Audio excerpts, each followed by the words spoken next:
My first job, I got them up. I think it was like 5 or 6 grand from the initial offer.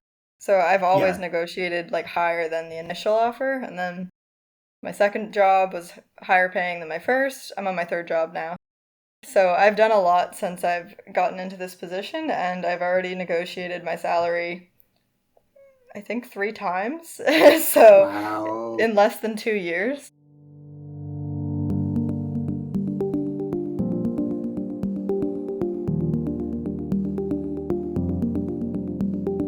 Welcome to the Quit Work Podcast, 15-minute conversations with people who are thinking of quitting their jobs and going their own way.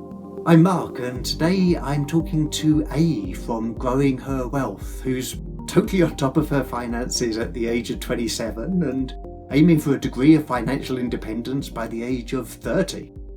A has an Instagram at Growing Her Wealth, where she shares inspiring personal financial updates. Hey, welcome to the Quit Work Podcast. Thank you for having me. I'm excited to be here. So I'm really glad to have you on the podcast because you're earlier in your financial journey than many of my guests, and it's really good to get perspectives from every stage of the journey. So let's start with financial independence. You're aiming for coast fire by the age of 30. So what does coast fire mean to you, and why is it a goal for you?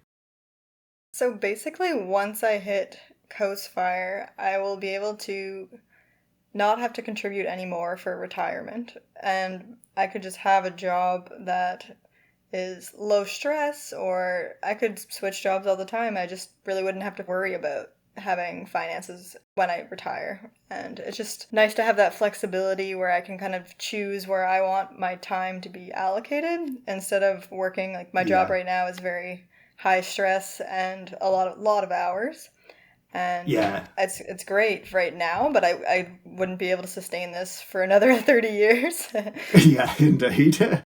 So I guess most people like save for their retirement over their entire career of many decades. So the idea for you is that you're saving for your retirement like right at the beginning of your career, and you're gonna have enough for your retirement by the age of 30. With Coast Fire, it's more so that you have enough invested that by the time you're 65, then you'll have the amount. So you still have to work Yeah, to yeah, cover your expenses. So it's not like I'm actually financially free. I'm just yeah, less pressured, I guess. indeed. It makes such a lot of sense because the money you're putting towards your retirement now has such a long time to grow between now and the age of you're 65. So it's a really smart way to Exactly. It's like go. front loading, basically. If I can front load enough, then I don't have to. I can spend that money in my 30s instead of investing it. Yeah. I can spend it on experiences and whatever else I may want to spend it on.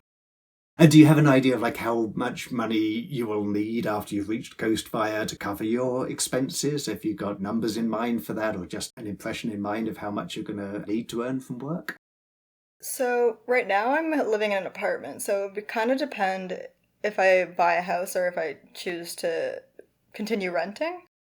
Yeah, But if I continue renting, it wouldn't even need 3,000 a month to live yeah, off of, so it would be like maybe 2,500 at most, which isn't too bad honestly. So yeah. just need to cover that amount. Yeah, that gives you a lot more freedom in terms of what work you would like to do. You're able to go into jobs that earn a lot less money than otherwise you might. Definitely. So let's talk about the job you have right now. So you work in food quality assurance, which obviously makes you an essential worker. So what was it like continuing to work at a food facility through the pandemic? Yes, so I've kind of been a job hopper throughout the pandemic. Yeah, So I worked actually in alcohol at the start, which is also considered essential. So I worked the entire pandemic for that during alcohol, and then I moved to pharmaceuticals, so yeah, also essential, and now I'm in another food that's considered essential. So I've never not gone in. I haven't had yeah. the work from home opportunity.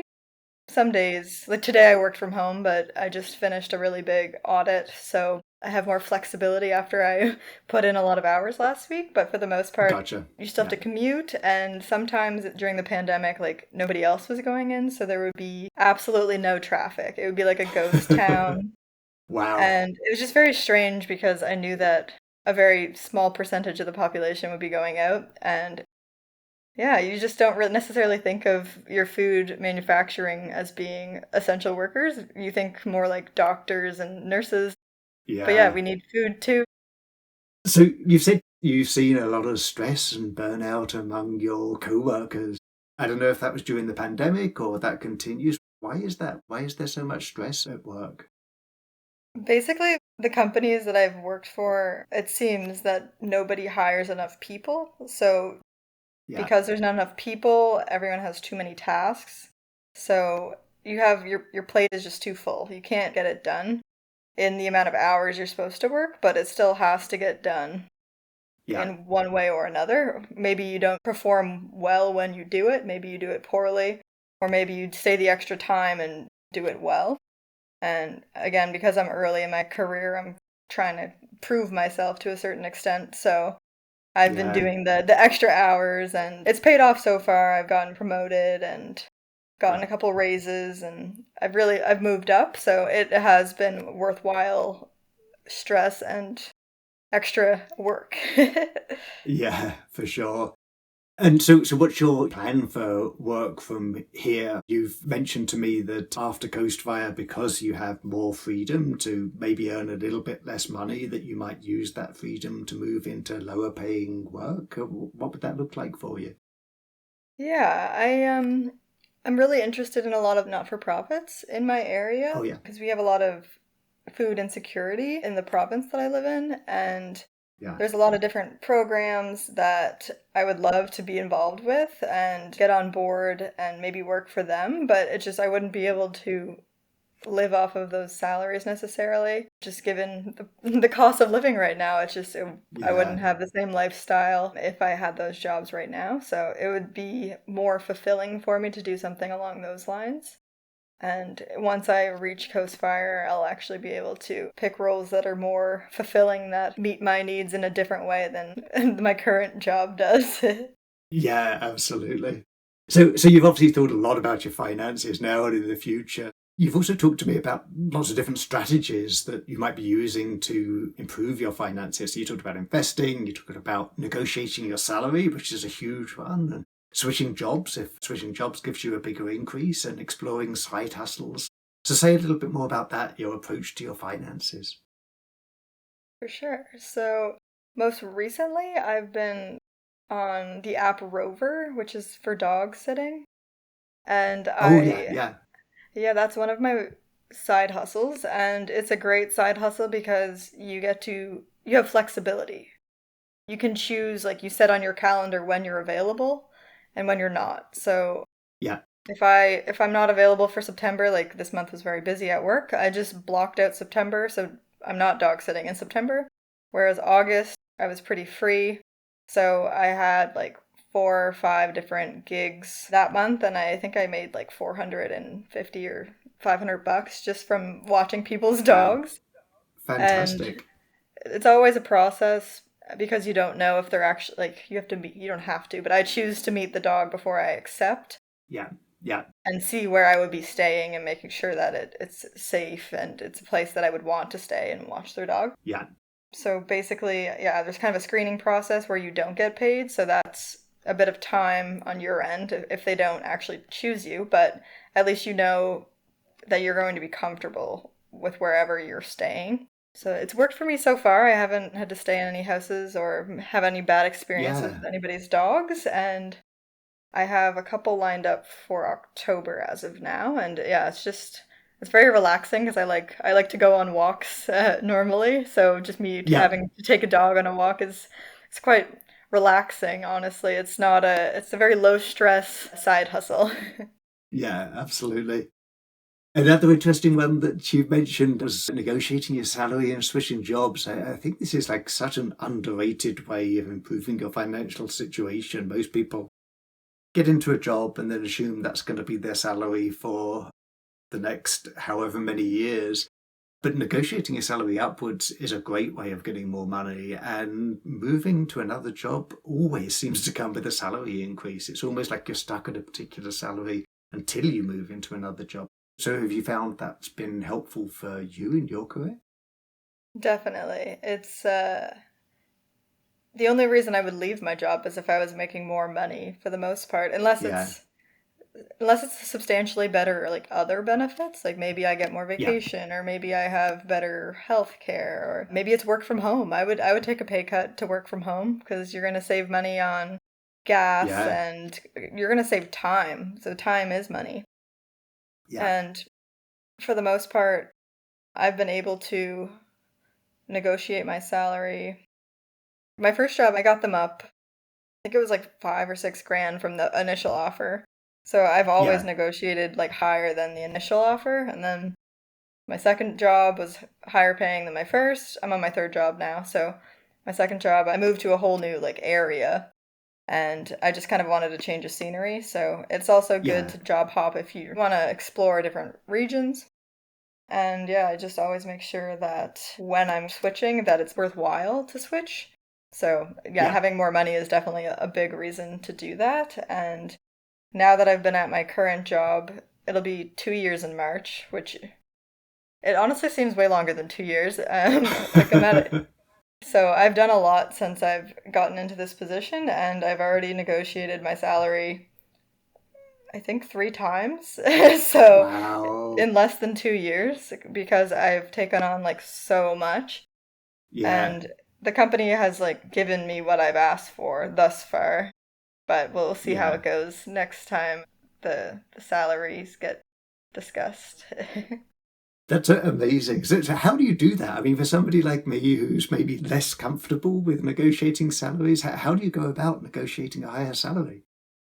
Well, I think you have to be good at what you're doing too. It's hard to ask for a Yeah. job if you're not successfully performing. Yeah. But Uh, if you are doing a good job and you see that you're like, I look up the market value of my position and I yeah. also look up like the area because sometimes people make different amounts in different areas. And Yeah. then I see if I'm below where I should be or if I'm kind of on the high end. And if I am on the low end, then I bring it up and I say, hey, I'm below market value. Like I'm Yeah. performing very well. What can I do to get me to where I should be? That's a great question. Yeah, Yeah. like how can I get there? Because it doesn't make sense that other people are making this amount and I'm making this amount. Yeah. And yeah, even my current job tried to promote me without a salary increase. So I was getting a completely new Okay. title and they wanted to give me eligibility for a bonus. That was the only perk of getting a new title. And Yeah. I said, "No, you have to these two titles have completely different market values. So it Yeah. needs to be adjusted. There's about 10 grand in the difference between the two of them. So you're going to have to Yeah. adjust this before I sign any of these papers." And they did make an adjustment. It wasn't 10 grand adjustment, but at least they adjusted, I think it was almost 7 grand. Wow. And if I didn't say anything, if I just signed the papers, like I wouldn't have gotten an extra $7,000 annually. So Absolutely. it's crazy. So just kind of advocate for yourself because nobody else will if you don't. That's great advice. So you mentioned to me that you want to be intentional with your time and to be able to craft a life that's more on your own terms. And I really love that philosophy. So how did you come to think this way? I guess my brother, he is kind of brilliant. He's always kind of he's much older than me, so he's 12 years older, and he has always kind of looked out for me, and he's financially savvy. He's always been like, "Hey, you should get Quest Trade and start investing like from an early Yeah. age. Yeah, I got to get like Quest Trade. Just sign up. Just put 100 away a month or something like that." And he's 40 and he could have retired already and he's working part-time and he gets to spend so much time with his kids. He's like coaching his kids sporting events and he just kind of has all that flexibility that you'd ever want. And he seems to just be enjoying everything that life has to offer him, you know? So when you see other people who are being maybe less intentional with their time and not crafting the life they want to live, what would you say to those people? Yeah, I guess that's the hard thing is a lot of people think that things will change even if they make no changes. So I say like if this is the life you have right now and you don't like it, what are you doing to improve your life? Like it Yeah. won't get any better if you don't take any steps to improve it. So even small little steps can make a big change. So in terms of like a lot of people say, "Oh, I don't have the money. I don't have like I can't make more money." And I say like, "Okay, well, I guess reduce your expenses." And they're like, "Oh, I don't have anywhere to lose. Like I don't have anywhere to spare money."